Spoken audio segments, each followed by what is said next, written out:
Y hoy es una fecha especial para la historia del Paraguay, principalmente en lo que hace a esa transición democrática, a esa transición de la era de la democracia en Paraguay con el golpe del 2 y 3 de febrero de 1989. Pasaron 31 años de ese hecho. ¿Quién tiene más detalles tras una entrevista que también se concedió en nuestro canal para contextualizar esto que tiene un valor histórico sumamente importante para la vida social de Paraguay? Es Vivian Urbieta, quien nos va a recordar este episodio. Vivian, contigo. Así mismo, Diego, muy buenas tardes para vos y para todos los televidentes. Y un 3 de febrero de 1989 se producía la caída del general Alfredo Stroessner, en el que tuvo una gran participación el general también Lino César Oviedo, y estamos a 31 años de ese hecho histórico que sucedió para nuestro país. Y hoy hablamos con el historiador Roberto Paredes, él nos hablaba, Diego, de este tiempo, de esta transición que vivió en nuestro país desde ese entonces. Y nos decía que la caída de la dictadura tuvo un antes y un después. Vamos a escuchar parte de lo que él nos mencionaba en esta nota. La fecha se recuerda bien como un hecho trascendental, porque marca un antes y un después. Stroessner no había inventado la dictadura, pero fue el dictador que durante más tiempo gobernó el Paraguay. Paraguay tenía una prolongada tradición autoritaria y el 2 y 3 de febrero termina, digamos, el autoritarismo en Paraguay y se inicia un complejo proceso de construcción democrática. A partir de la caída de Stroessner se vivió un tiempo de transición al principio muy constructivo, porque el gobernante seguía siendo militar, el general Andrés Rodríguez. Se hace elección directa de intendentes, se elabora una nueva constitución y se le entrega el poder a un civil. O sea, Rodríguez hizo una gran gestión, pero dejó tareas inconclusas, por lo cual tuvimos mucha inestabilidad, tuvimos una crisis de abril en el 96, el asesinato de Luis María Argaña en el 99, otro intento de golpe de Estado en el 2000, en fin, una serie de inestabilidades, pero ya en condiciones democráticas. Yo creo que la democracia es irreversible en el Paraguay. La participación del general Oviedo fue tan importante como la de los demás generales, más importante en un sentido, fue el que tuvo la misión de detenerlo al general Alfredo Stroessner y llevarlo preso a la caballería.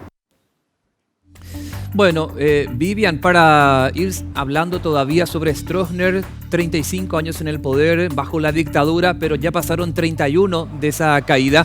Y estamos viendo imágenes precisamente de esa sociedad que se cansó de la tiranía y que incluso nos muestra en números lo que es Amnistía Internacional. En placas vamos a ver esto de la dictadura nunca más.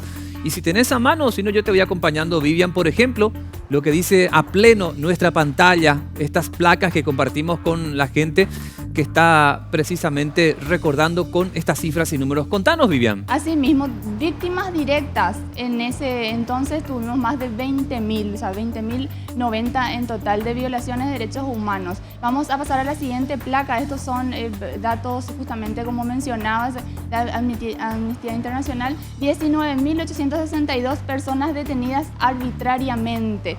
También son personas que fueron detenidas en su momento y casi 500 personas desaparecidas, de un total 459.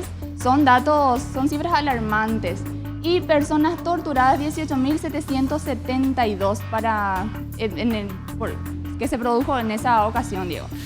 Bueno, Vivian, esto para ir recordando lo que fue ese paso por la dictadura y que dividió también a nuestra opinión pública en su momento, porque estaban aquellos que decían, no, yo prefiero este tipo de gobierno porque se puede dormir con las puertas y las ventanas abiertas, y cuando se inició la transición ya la gente tenía esa posibilidad de expresarse, lo que no se podía durante el gobierno que duró entre el 54 al 89 y que llevaba justamente a torturas, detenciones contra los derechos humanos, etcétera, etcétera. Y ya en la era democrática quizás se recuperó ese valor de la opinión, el poder movilizarse, pero la seguridad que se vino abajo, que es un poco el lado negativo de lo que la gente, nuestros abuelos siempre recuerdan. Ahora vemos también esta frase, nunca más, en relación a ese tipo de gobierno.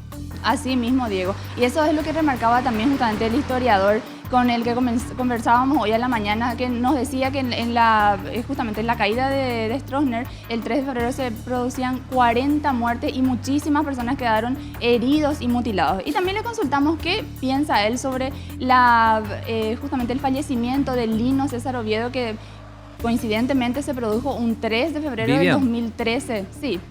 Y sumamente importante el dato que estás tocando, porque tenemos que remontarnos al año 2013, en plena campaña electoral. Se daba la caída del helicóptero de Lino César Oviedo. Él quería ser presidente de la República. Él venía de Concepción a la noche del 2 de febrero, la noche en la que en el 89 Lino César Oviedo fue protagonista de este golpe de Estado contra Stroessner, pero en la misma fecha en la que él fue protagonista, se daba este episodio, caía su helicóptero. Tenemos imágenes, director, para mostrar. Ahí está, estamos viendo a pleno. Ese era su helicóptero, Vivian. Así mismo. Y él recordaba al general Lino César Oviedo, nos habla de su muerte y dice que si él hubiera sido presidente, él habría sido un buen presidente. Escuchemos lo que nos decía en esta nota. Es una cosa extrañísima, una coincidencia de esas que te hacen pensar 1000 veces si fue algo preparado o no.